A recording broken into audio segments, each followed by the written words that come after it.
Masih ingat Nurul Arifin, pacar Dono Warkop di film rupanya aktivis, kini anak buah Menteri Bahlil.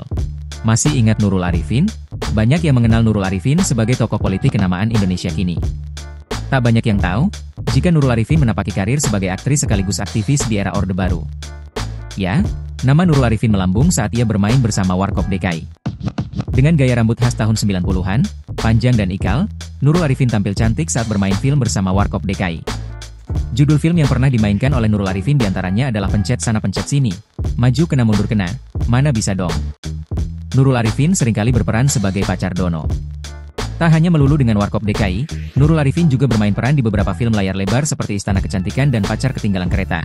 Keduanya 1988, Dua dari Tiga Laki-laki, 1989, serta Catatan Si Emon, 1991. Aktingnya di 4 film tersebut mendapatkan pujian kritis dan turut mengantarkannya memperoleh nominasi Piala Citra di Festival Film Indonesia, 3 diantaranya sebagai aktris terbaik dan 1 sebagai aktris pendukung terbaik. Di sisi lain, tak banyak yang tahu ia juga tumbuh sebagai seorang aktivis. Latar belakang pendidikannya di Universitas Indonesia jenjang S1 dan S2, membuatnya tumbuh sebagai aktivis yang bergerak di berbagai organisasi.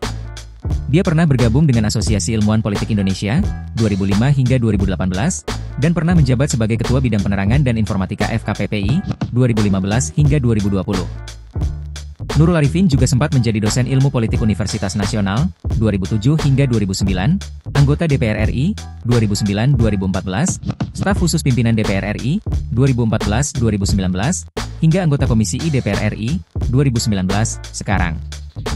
Kini selain sebagai anggota DPR RI, ia merupakan anggota Partai Golkar. Di mana, Partai Golkar kini dipimpin oleh Menteri Bahlil Lahadalia.